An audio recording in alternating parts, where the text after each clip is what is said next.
নমস্কার বন্ধুরা, আমি পায়েল আর আপনারা শুনছেন পিএমজি অডিও। এখন আমি আপনাদের পড়ে শোনাচ্ছি শরৎচন্দ্র চট্টোপাধ্যায়ের লেখা গল্প লালু। লালু এমনই একটা গল্প, এমনই একটা চরিত্র যা ছোট বড় সবার প্রিয়। আপনাদের কেমন লাগলো জানাতে ভুলবেন না কমেন্ট করে। আর যেসব বন্ধুরা এখনও সাবস্ক্রাইব করেননি তাদের যদি নিত্য নতুন স্বাদের বাংলা অডিও স্টোরি শুনতে ভালো লাগে তাহলে অবশ্যই সাবস্ক্রাইব করুন পিএমজি অডিও। আর আপনাদের ভালো লাগার গল্পগুলো শেয়ার করে নিন পরিচিত বন্ধুবান্ধব বা আত্মীয় স্বজনের সঙ্গে। শুরু করছি লালুর প্রথম গল্প। ছেলেবেলায় আমার এক বন্ধু ছিল, তার নাম লালু। অর্ধ শতাব্দী পূর্বে, অর্থাৎ সে এতকাল পূর্বে যে তোমরা ঠিকমতো ধারণা করতে পারবে না। আমরা একটা ছোট বাংলা স্কুলে এক ক্লাসে পড়তাম। আমাদের বয়স তখন 10-11। মানুষকে ভয় দেখাবার, জব্দ করবার কত কৌশলই যে তার মাথায় ছিল তার ঠিকানা নেই। ওর মাকে রবারের সাপ দেখিয়ে একবার এমন বিপদে ফেলেছিল যে তিনি পা মোচকে প্রায় 7-8 দিন খুঁড়িয়ে চলতেন। তিনি রাগ করে বললেন ওর একজন মাস্টার ঠিক করে দিতে, সন্ধেবেলায় এসে পড়াতে বসাবেন, ও আর উপদ্রব করবার সময় পাবে না। শুনে লালুর বাবা বললেন না, তার নিজের কখনো মাস্টার ছিল না। নিজের চেষ্টায় অনেক দুঃখ সয়ে লেখাপড়া করে এখন তিনি একজন বড় উকিল। ইচ্ছে ছিল ছেলেও যেন তেমনি করেই বিদ্যা লাভ করে, কিন্তু শর্ত হলো যেবার লালু ক্লাসের পরীক্ষায় প্রথম না হতে পারবে তখন থেকে থাকবে ওর বাড়িতে পড়ানোর টিউটার। সে যাত্রা লালু পরিত্রাণ পেল, কিন্তু মনে মনে রইল ওর মার উপরে চোটে, কারণ উনি তার ঘাড়ে মাস্টার চাপানোর চেষ্টায় ছিলেন। সে জানত বাড়িতে মাস্টার ডেকে আনা আর পুলিশ ডেকে আনা সমান। লালুর বাপ ধনী গৃহস্থ, বছর কয়েক হলো পুরনো বাড়ি ভেঙে তেতলা বাড়ি করেছেন।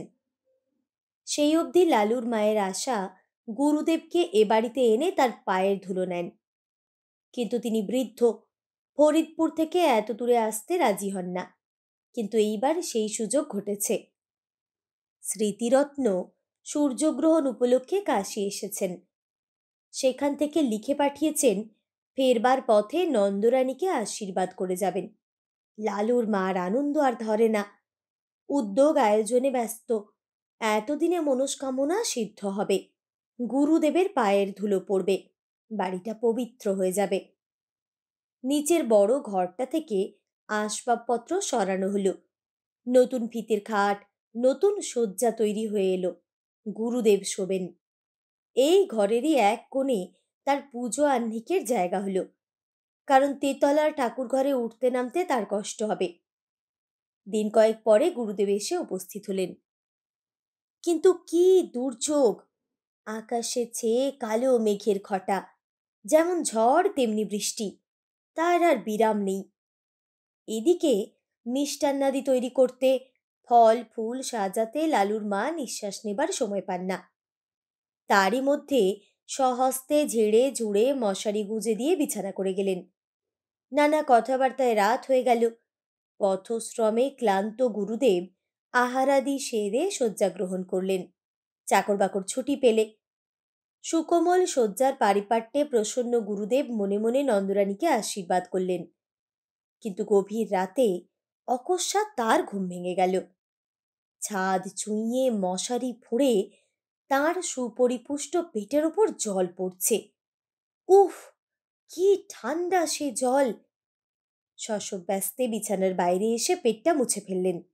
বললেন নতুন বাড়ি করলে নন্দরানী, কিন্তু পশ্চিমের কড়া রোদে ছাদটা এর মধ্যেই ফেটেছে দেখছি। ফিতের খাট ভারী নয়, মশারি শুদ্ধ, সেটা ঘরের আর এক ধারে টেনে নিয়ে গিয়ে আবার শুয়ে পড়লেন। কিন্তু আধ মিনিটের বেশি নয়, চোখ দুটি সবে বুজেছেন অমনি 2-4 ফোঁটা তেমনি ঠান্ডা জল টপ টপ টপ টপ করে পেটের ঠিক সেই স্থানটির ওপরেই ঝরে পড়ল। স্মৃতিরত্ন আবার উঠলেন, আবার খাট টেনে অন্য ধারে নিয়ে গেলেন। বললেন এ ছাদটা দেখছি এ কোণ থেকে ও কোণ পর্যন্ত ফেটে গেছে। আবার শুলেন, আবার পেটের ওপর জল ঝরে পড়ল। আবার উঠে পেটের জল মুছে খাটটা টেনে নিয়ে আরেক ধারে গেলেন, কিন্তু শোবা মাত্রই তেমনি জলের ফোঁটা। আবার টেনে নিয়ে আরেক ধারে গেলেন, কিন্তু সেখানেও তেমনি। এবারে দেখলেন বিছানাটাও ভিজেছে, শোবার জো নেই। স্মৃতিরত্ন বিপদে পড়লেন। বুড়ো মানুষ, অজানা জায়গায় দোর খুলে বাইরে যেতেও ভয় করে, আবার থাকাও বিপজ্জনক। কি জানি, ফাটা ছাদ ভেঙে হঠাৎ যদি মাথায় পড়ে। ভয়ে ভয়ে দোর খুলে বারান্দায় এলেন।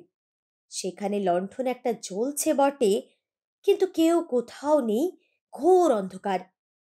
যেমন বৃষ্টি তেমনি ঝোড়ো হাওয়া, দাঁড়াবার জো কি? কোথায় চাকর বাকর, কোন ঘরে তারা শোয়, কিছুই জানেন না তিনি।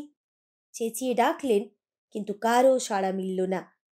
একধারে একটা বেঞ্চি ছিল, লালুর বাবার গরিব মক্কেল যারা, তারাই এসে বসে। গুরুদেব অগত্যা তাতেই বসলেন। আত্মমর্যাদার যথেষ্ট লাঘব হল, অন্তরে অনুভব করলেন, কিন্তু উপায় কি? উত্তরে বাতাসে বৃষ্টির ছাঁটের আমেজ রয়েছে, শীতে গা শিরশির করে। কোঁচার খোঁটটা গায়ে জড়িয়ে নিয়ে পা দুটো যথাসম্ভব উপরে তুলে যথাসম্ভব আরাম পাবার আয়োজন করে নিলেন। নানাবিধ শ্রান্তি ও দুর্বিপাকে দেহ অবশ, মন তিক্ত, ঘুমে চোখের পাতা ভারাতুর। অনভ্যস্ত গুরুভোজন ও রাত্রি জাগরণে দু একটা অম্ল উদ্গারের আভাস দিলে। উদ্বেগের অবধি রইল না। হঠাৎ এমনি সময়ে অভাবনীয় নতুন উপদ্রব। পশ্চিমের বড় বড় মশা দুই কানের পাশে এসে গান জুড়ে দিল। চোখের পাতা প্রথমে সাড়া দিতে চায় না, কিন্তু মন শঙ্কায় পরিপূর্ণ হয়ে গেল। কি জানি এরা সংখ্যায় কত? মাত্র মিনিট দুই অনিশ্চিত নিশ্চিত হল। গুরুদেব বুঝলেন সংখ্যা এরা অগণিত। সে বাহিনীকে উপেক্ষা করে বিশ্বে এমন বীরপুরুষ কেউ নেই। যেমন জুলুনি তেমনি তার চুলকুনি। স্মৃতিরত্ন দ্রুত স্থান ত্যাগ করলেন, কিন্তু তারা সঙ্গ নিলে। ঘরের মধ্যে জলের জন্য যেমন, ঘরের বাইরে মশার জন্য তেমন। হাত পায়ের নিরন্তর আক্ষেপে, গামছার সঘন সঞ্চালনে কিছুতেই তাদের আক্রমণ প্রতিহত করা যায় না। স্মৃতিরত্ন এপাশ থেকে ওপাশে ছুটে বেড়াতে লাগলেন। শীতের মধ্যেও তার গায়ে ঘাম দিলে। ইচ্ছে হলো ডাক ছেড়ে চেঁচান, কিন্তু নিতান্ত বালকোচিত হবে ভেবে বিরত রইলেন। কল্পনায় দেখলেন নন্দরানী সুকোমল শয্যায় মশারির মধ্যে আরামে নিদ্রিত, বাড়ির যে যেখানে আছে পরম নিশ্চিন্তে সুপ্ত। শুধু তারই ছুটোছুটির বিরাম নেই। কোথাকার ঘড়িতে 4টে বাজল। বললেন, কামড়া বেটারা, যত পারিস কামড়া, আমি আর পারিনে। বলেই বারান্দার একটা কোণে পিঠের দিকটা যতটা সম্ভব বাঁচিয়ে ঠেস দিয়ে বসে পড়লেন। বললেন, সকাল পর্যন্ত যদি প্রাণটা থাকে তো এ দুর্ভাগা দেশে আর না। যে গাড়ি প্রথমে পাবো সেই গাড়িতেই দেশে পালাবো। কেন যে এখানে আসতে মন চাইতো না তার হেতু বোঝা গেল। দেখতে দেখতে সর্বসন্তাপ হর নিদ্রায় তার সারা রাত্রির সকল দুঃখ মুছে দিলে। স্মৃতিরত্ন অচেতন প্রায় ঘুমিয়ে পড়লেন। এদিকে নন্দরানী ভোর না হতেই উঠেছেন। গুরুদেবের পরিচর্যায় লাগতে হবে। রাত্রে গুরুদেব জলযোগ মাত্র করেছেন, যদিচ তা গুরুতর, তবু মনের মধ্যে ক্ষোভ ছিল। খাওয়া তেমন ভালো হয়নি। আজ দিনের বেলা নানা উপচারে তা ভরিয়ে তুলতে হবে। নিচে নেমে এলেন, দেখেন দোর খোলা। গুরুদেব তার আগে উঠেছেন ভেবে একটু লজ্জা বোধ হলো। ঘরের মধ্যে মুখ বাড়িয়ে দেখেন তিনি নেই। কিন্তু এই কি ব্যাপার? দক্ষিণ দিকের খাট উত্তর দিকে, তার ক্যাম্পিসের ব্যাগটা জানলা ছেড়ে মাঝখানে নেমেছে। কোষাকুষি, আসন প্রভৃতি পুজো আহ্নিকের জিনিসপত্রগুলো সব এলোমেলো, স্থানভ্রষ্ট। কারণ কিছুই বুঝলেন না। বাইরে এসে চাকরদের ডাকলেন, তারা কেউ তখনও ওঠেনি। তবে একলা গুরুদেব গেলেন কোথায়? হঠাৎ দৃষ্টি পড়ল, ওটা কি? এক কোণে আলো অন্ধকারে মানুষের মতো কি একটা বসে না? সাহসে ভর করে একটু কাছে গিয়ে ঝুঁকে দেখেন তার গুরুদেব। অব্যক্ত আশঙ্কায় চেঁচিয়ে উঠলেন, ঠাকুরমশাই, ঠাকুরমশাই! ঘুম ভেঙে স্মৃতিরত্ন চোখ মেলে চাইলেন, তারপরে ধীরে ধীরে সোজা হয়ে বসলেন। নন্দরানী ভয়ে, ভাবনায়, লজ্জায় কেঁদে ফেলে জিজ্ঞাসা করলেন, ঠাকুরমশাই, আপনি এখানে কেন? স্মৃতিরত্ন উঠে দাঁড়িয়ে বললেন, সারা রাত দুঃখের আর পার ছিল না যে মা। কেন বাবা? নতুন বাড়ি করেছ বটে মা, কিন্তু ছাদ কোথাও আর আস্ত নেই। সারা রাতের বৃষ্টি বাদল বাইরে তো পড়েনি, পড়েছে আমার গায়ের ওপর। খাট টেনে যেখানে নিয়ে যাই সেখানেই পড়ে জল। পাছে ছাদ ভেঙে মাথায় পড়ে, পালিয়ে এলাম বাইরে, কিন্তু তাতেই কি রক্ষে আছে মা? পঙ্গপালের মতো ডাঁশ মশা ঝাঁকে ঝাঁকে সমস্ত রাত্রি যেন ছুবলে খেয়েছে। এধার থেকে ছুটে ওধারে যাই, আবার ওধার থেকে ছুটে এধারে আসি। গায়ের অর্ধেক রক্ত বোধ করি আর নেই মা। বহু প্রয়াস, বহু সাধ্য সাধনায় ঘরে আনা বৃদ্ধ গুরুদেবের অবস্থা দেখে নন্দরানীর দু চোখ অশ্রু সজল হয়ে উঠল। বললেন, কিন্তু বাবা, বাড়িটা যে তেতলা, আপনার ঘরের উপর আরো যে দুটো ঘর আছে, বৃষ্টির জল তিনটে ছাদ ফুঁড়ে নামবে কি করে? কিন্তু বলতে বলতেই সহসা তার মনে হলো, এ হয়তো ওই শয়তান লালুর কোনো রকম শয়তানি বুদ্ধি। ছুটে গিয়ে বিছানা হাতড়ে দেখেন মাঝখানের চাদর অনেকখানি ভিজে এবং মশারি বেয়ে ফোঁটা ফোঁটা জল ঝরছে। তাড়াতাড়ি নামিয়ে নিয়ে গিয়ে দেখতে পেলেন ন্যাকড়ায় বাঁধা এক চাঙড় বরফ। সবটা গলেনি, তখনও এক টুকরো বাকি আছে। পাগলের মতো ছুটে বাইরে গিয়ে চাকরদের যাকে সম্মুখে পেলেন চেঁচিয়ে হুকুম দিলেন, হারামজাদা লেলো কোথায়? কাজকর্ম চুলোয় যাক, বজ্জাতটাকে যেখানে পাবি মারতে মারতে ধরে আন। লালুর বাবা সেই মাত্র নিচে নামছিলেন। স্ত্রীর কাণ্ড দেখে হতবুদ্ধি হয়ে গেলেন। কি কাণ্ড করছো? হলো কি? নন্দরানী কেঁদে ফেলে বললেন, হয় তোমার ওই লেলোকে বাড়ি থেকে তাড়াও, না হয় আজই আমি গঙ্গায় ডুবে এ মহাপাতকের প্রায়শ্চিত্ত করব। কি করলে সে? বিনা দোষে গুরুদেবের দশা কি করেছে চোখে দেখো গে। তখন সবাই গেলেন ঘরে। নন্দরানী সব বললেন, সব দেখালেন। স্বামীকে বললেন, এ দোষী ছেলেকে নিয়ে ঘর করব কি করে তুমি বলো? গুরুদেব ব্যাপারটা সব বুঝলেন। নিজের নির্বুদ্ধিতায় বৃদ্ধ হা হা করে হেসে ফেললেন। লালুর বাবা আর একদিকে মুখ ফিরিয়ে দাঁড়িয়ে রইলেন। চাকররা এসে বললে, লালু বাবু কোঠি মে নেই হ্যায়। আর একজন এসে জানালে যে সে মাসিমার বাড়িতে বসে খাবার খাচ্ছে। মাসিমা তাকে আসতে দিলেন না। মাসিমা মানে নন্দর ছোট বোন, তার স্বামীও উকিল, সে অন্য পাড়ায় থাকে। এর পরে লালু দিন 15 আর এ বাড়ির ত্রিসীমানায় পা দিলে না।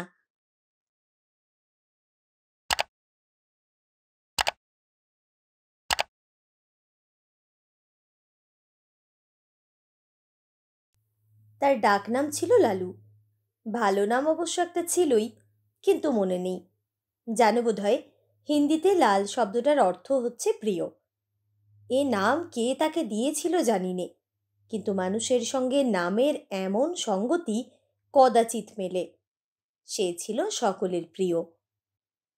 স্কুল ছেড়ে আমরা গিয়ে ভর্তি হলাম কলেজে। লালু বললে সে ব্যবসা করবে। মায়ের কাছে 10 টাকা চেয়ে নিয়ে সে ঠিকেদারি শুরু করে দিলে। আমরা বললাম, লালু, তোমার পুঁজি তো 10 টাকা।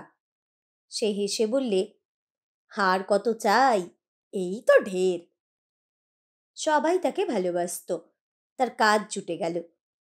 তারপরে কলেজের পথে প্রায় দেখতে পেতাম লালু ছাতি মাথায় জন কয়েক কুলি মজুর নিয়ে রাস্তার ছোটখাটো মেরামতির কাজে লেগেছে।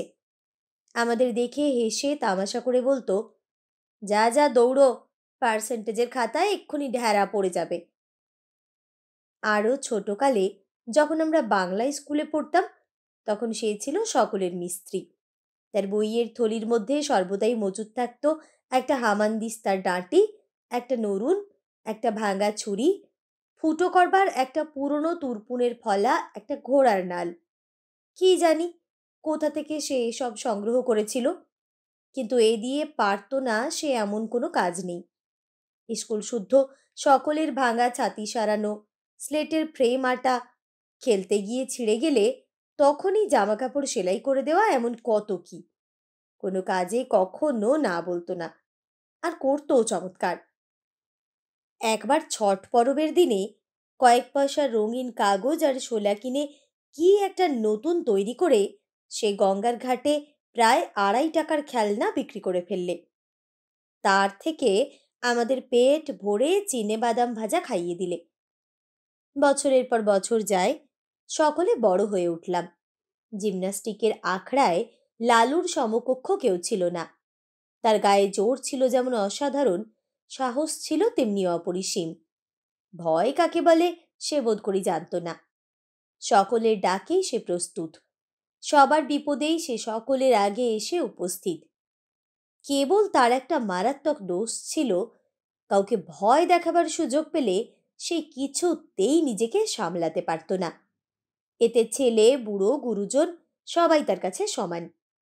আমরা কেউ ভেবে পেতাম না ভয় দেখাবার এমন সব অদ্ভুত ফন্দি তার মাথায় এক নিমেষে কোথা থেকে আসে। দু একটা ঘটনা বলি। পাড়ার মনোহর চাটুর্যের বাড়ি কালী পুজো।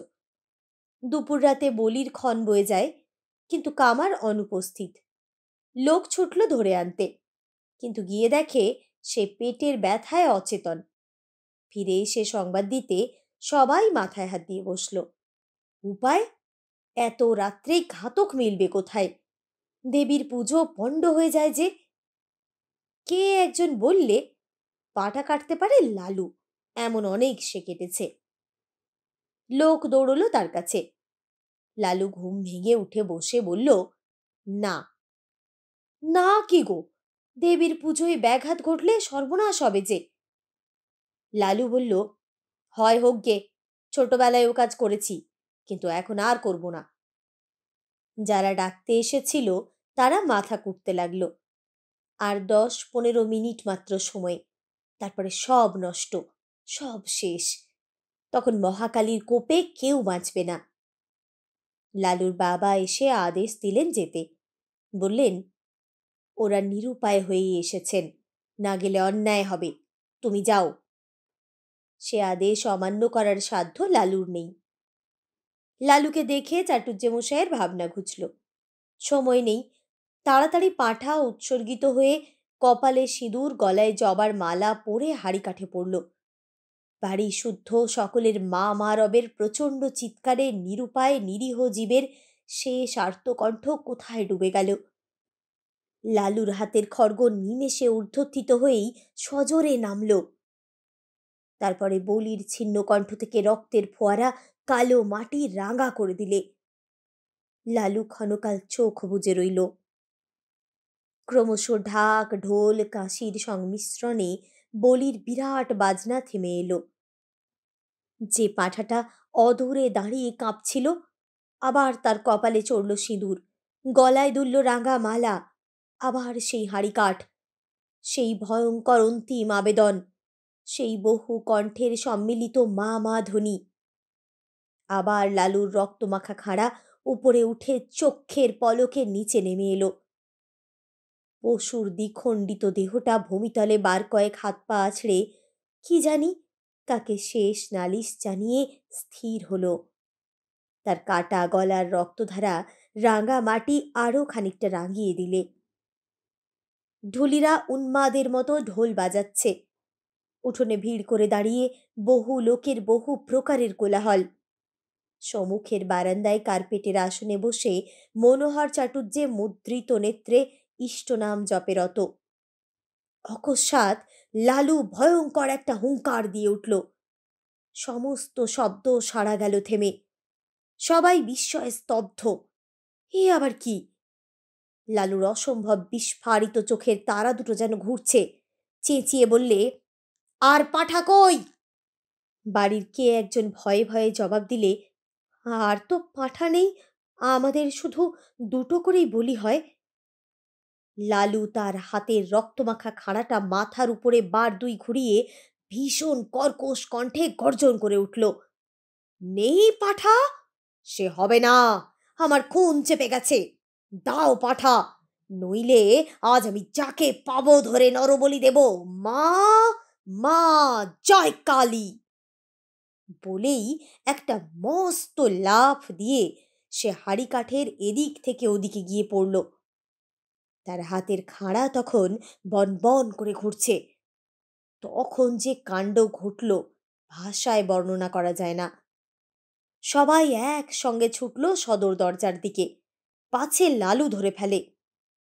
পালাবার চেষ্টায় বিষম ঠেলাঠেলি হুড়োমুড়িতে সেখানে যেন দক্ষযজ্ঞ ব্যাপার বেঁধে গেল।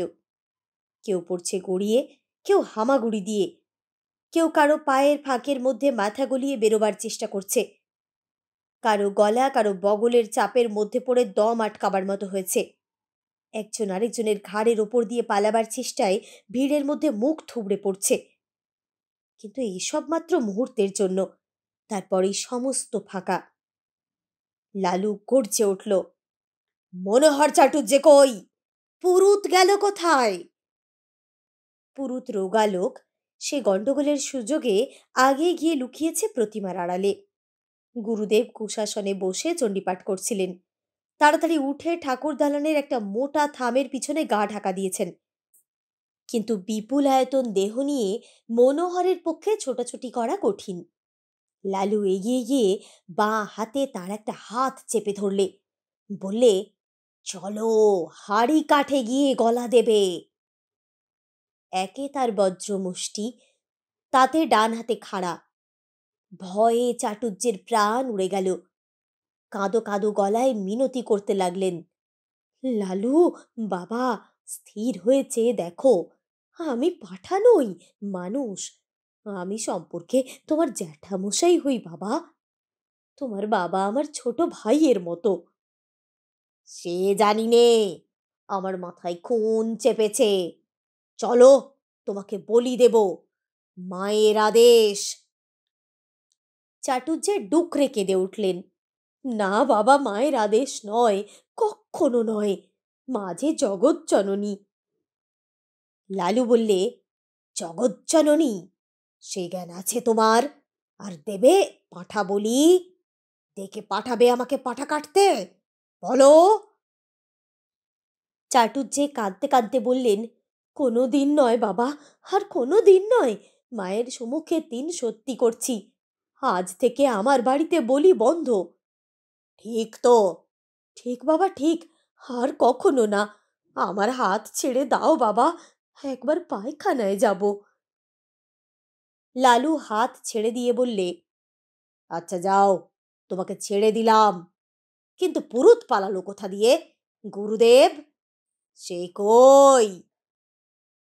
এই বলে সে পুনশ্চ একটা হুঙ্কার দিয়ে লাফ মেরে ঠাকুর দালানের দিকে অগ্রসর হতেই প্রতিমার পিছন ও থামের আড়াল হতে দুই বিভিন্ন গলার ভয়ার্ত ক্রন্দন উঠল। সরু ও মোটাই মিলিয়ে সে শব্দ এমন অদ্ভুত ও হাস্যকর যে লালু নিজেকে আর সামলাতে পারলে না। হা হা হা করে হেসে উঠে দুম করে মাটিতে খাড়াটা ফেলে দিয়ে এক দৌড়ে বাড়ি ছেড়ে পালালো। তখন কারো বুঝতে বাকি রইল না খুন চাপাটা বা সব মিথ্যে, সব তার চালাকি। লালু শয়তানি করে এতক্ষণ সবাইকে ভয় দেখাচ্ছিল। মিনিট পাঁচেকের মধ্যে যে যেখানে পালিয়েছিল ফিরে এসে জুটল। ঠাকুরের পুজো তখনও বাকি, তাতে যথেষ্ট বিঘ্ন ঘটেছে, এবং মহা হইচই কলরবের মধ্যে চাটুজ্জে মশাই সকলের সম্মুখে বার বার প্রতিজ্ঞা করতে লাগলেন, ওই বজ্জাত ছোঁড়াটাকে যদি না কাল সকালেই ওর বাপকে দিয়ে 50 ঘা জুতো খাওয়াই তো আমার নামই মনোহর চাটুজ্জে নয়। কিন্তু জুতো তাকে খেতে হয়নি। ভোরে উঠেই সে যে কোথায় পালালো 7-8 দিন কেউ আর তার খোঁজ পেলে না। দিন 7 পরে একদিন অন্ধকারে লুকিয়ে মনোহর চাটুর্যের বাড়িতে ঢুকে তার ক্ষমা এবং পায়ের ধুলো নিয়ে সে যাত্রা বাপের ক্রোধ থেকে সে নিস্তার পেলে। কিন্তু সে যাই হোক, দেবতার সামনে সত্য করেছিলেন বলে চাটুজ্জে বাড়ির কালী পুজোয় তখন থেকে পাঠা বলি উঠে গেল।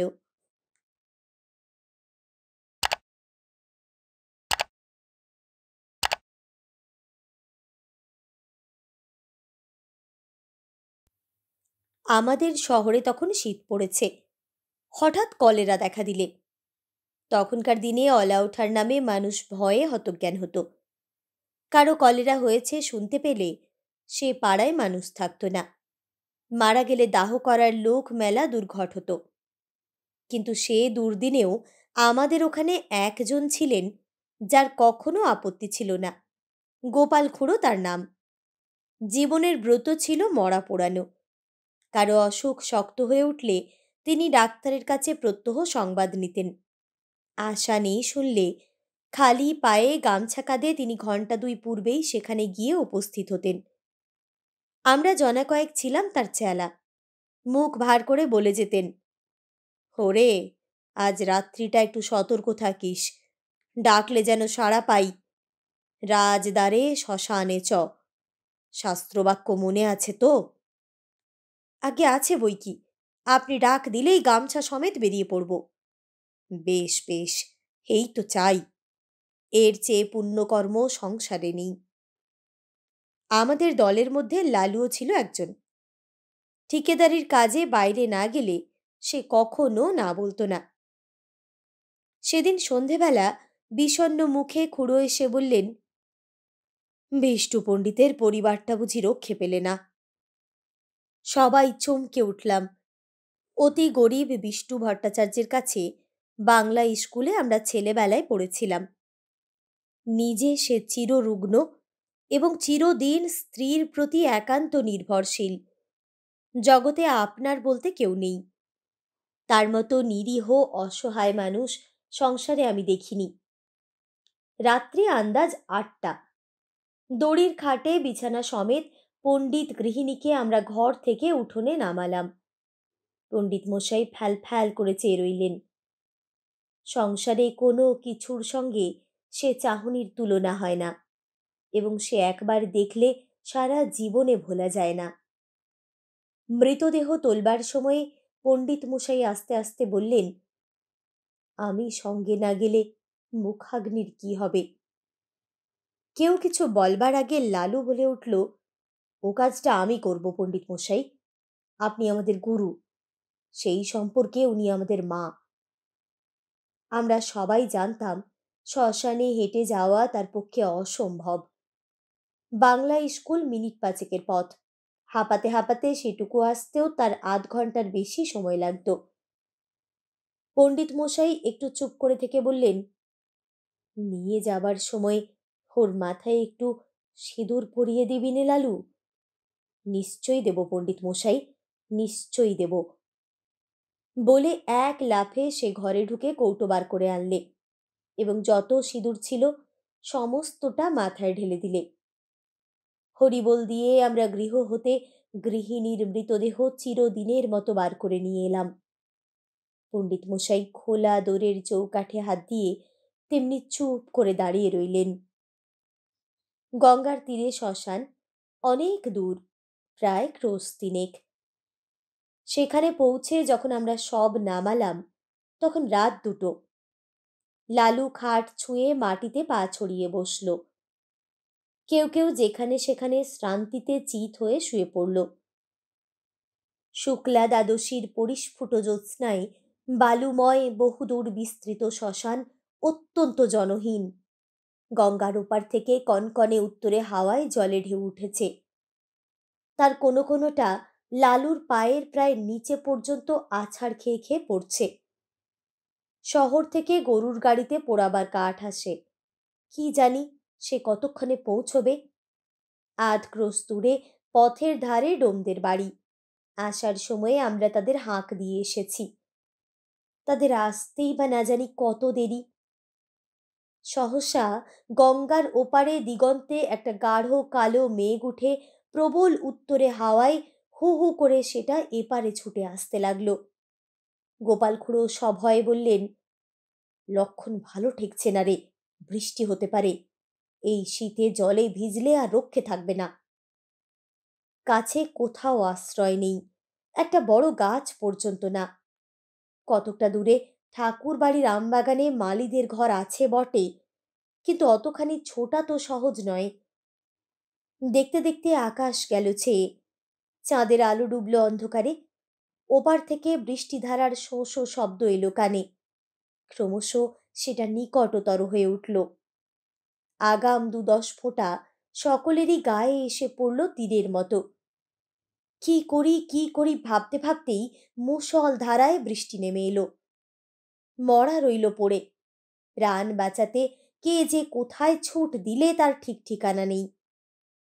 জল থামলে ঘণ্টাখানেক পরে একে একে সবাই ফিরে এলাম। মেঘ কেটে গেছে, চাঁদের আলো ফুটেছে দিনের মতো। ইতিমধ্যে গরুর গাড়ি এসে পৌঁছেছে। গাড়োয়ান কাঠ এবং শবদাহের অন্যান্য উপকরণ নামিয়ে দিয়ে ফিরে যাবার উদ্যোগ করছে, কিন্তু ডোমেদের দেখা নেই। গোপাল খুড়ো বললেন, ও বেটারা ওই রকম, শীতে ঘর থেকে বেরুতে চায় না। মণি বললে, কিন্তু লালু এখনো ফিরল না কেন? সে যে বলেছিল মুখে আগুন দেবে, ভয়ে বাড়ি পালালো না তো? খুড়ো লালুর উদ্দেশ্যে রাগ করে বললেন, ওটা ওই রকম। যদি এতই ভয়, মরা ছুঁয়ে বসতে গেলি কেন? আমি হলে বজ্রাঘাত হলেও মরা ছেড়ে যেতাম না। ছেড়ে গেলে কি হয় খুড়ো? কি হয়? কত কি! শ্মশান ভূমি কি না? শ্মশানে একলা বসে থাকতে আপনার ভয় করতো না? ভয় আমার! অন্তত ১০০০টা মরা পুড়িয়েছি জানিস। এরপরে মণি আর কথা কইতে পারলে না, কারণ সত্যই খুড়োর গর্ব করা সাজে। শ্মশানে গোটা ২ কোদাল পড়েছিল। খুড়ো তার একটা তুলে নিয়ে বললেন, আমি চুলোটা কেটে ফেলি, তোরা হাতাহাতি করে কাঠগুলো নিচে নামিয়ে ফেল। খুড়ো চুলো কাটছেন, আমরা কাঠ নামিয়ে আনছি। নরু বললে, আচ্ছা, মরাটা ফুলে যেন দুগুণ হয়েছে না? খুড়ো কোনো দিকে না তাকিয়েই জবাব দিলেন, ফুলবে না? লেপ কাঁথা সব জলে ভিজেছে যে। কিন্তু তুলো জলে ভিজলে তো চুপসে ছোট হয়ে যাবে খুড়ো, ফুলবে না তো। খুড়ো রাগ করে বলে উঠলেন, তোর ভারী বুদ্ধি, যা করছিস কর। কাঠ বওয়া প্রায় শেষ হয়ে এলো। নরুর দৃষ্টি ছিল বরাবর খাটের প্রতি। হঠাৎ সে থমকে দাঁড়িয়ে বললে, খুড়ো, মরা যেন নড়ে উঠল। খুড়োর হাতের কাজ শেষ হয়েছিল। কোদালটা ছুঁড়ে ফেলে দিয়ে বললেন, তোর মতো ভীতু মানুষ আমি কখনো তো দেখিনি নরু। তুই আসিস কেন এসব কাজে? যা, বাকি কাঠগুলো আন, আমি চিতাটা সাজিয়ে ফেলি, গাধা কোথাকার। আবার মিনিট ২ গেল। এবারে মণি হঠাৎ চমকে উঠে ৫-৭ পা পিছিয়ে দাঁড়িয়ে সভয়ে বললে, না খুড়ো, গতিক ভালো ঠেকছে না, সত্যি মরাটা যেন নড়ে উঠল। খুড়ো এবারে হা হা করে হেসে বললেন, ছোড়ার দল, তোরা ভয় দেখাবি আমাকে, যে ১০০০-এর ওপর মরা পুড়িয়েছে তাকে। নরু বললে, ওই দেখুন, আবার নড়ছে। খুড়ো বললেন, হ্যাঁ, নড়ছে, ভূতে তোকে খাবে বলে। মুখের কথাটা তার শেষ হলো না। অকস্মাৎ লেপ কাঁথা জড়ানো মরা হাঁটু ঘিরে খাটের ওপর বসে ভয়ঙ্কর বিশ্রী খোনা গলায় চেঁচিয়ে উঠল, না না, নুরুকে না, গোপালকে খাবো। ওরে বাবারে! আমরা সবাই মারলাম ঊর্ধ্বশ্বাসে দৌড়। গোপাল খুড়োর সম্মুখে ছিল কাঠের স্তূপ। তিনি উপরের দিকে আমাদের পিছনে ছুটতে না পেরে ঝাঁপিয়ে গিয়ে পড়লেন গঙ্গার জলে। সেই কনকনে ঠান্ডা এক বুক জলে দাঁড়িয়ে চেঁচাতে লাগলেন, বাবা গো, গেছি গো, ভূতে খেয়ে ফেললে গো, রাম রাম রাম রাম রাম। এদিকে সেই ভূতও তখন মুখের ঢাকা ফেলে দিয়ে চেঁচাতে লাগলো, ওরে নির্মল, ওরে মণি, ওরে নুরু, পালাস নে রে, আমি লালু, ফিরে আয়, ফিরে আয়। লালুর কণ্ঠস্বর আমাদের কানে পৌঁছল। নিজেদের নির্বুদ্ধিতায় অত্যন্ত লজ্জা পেয়ে সবাই ফিরে এলাম। গোপাল খুড়ো শীতে কাঁপতে কাঁপতে ডাঙায় উঠলেন। লালু তার পায়ের ধুলো নিয়ে সলজ্জে বললে, সবাই জলের ভয়ে পালালো, কিন্তু আমি মরা ছেড়ে যেতে পারলাম না, তাই লেপের মধ্যে গিয়ে ঢুকে পড়েছিলাম। খুড়ো বললেন, বেশ করেছিলে বাবা, খাসা বুদ্ধি করেছিলে। এখন যাও, ভালো করে গঙ্গা মাটি মেখে চান করো গে। এমন শয়তান ছেলে আমি আমার জন্মে দেখিনি। তিনি কিন্তু মনে মনে তাকে ক্ষমা করলেন।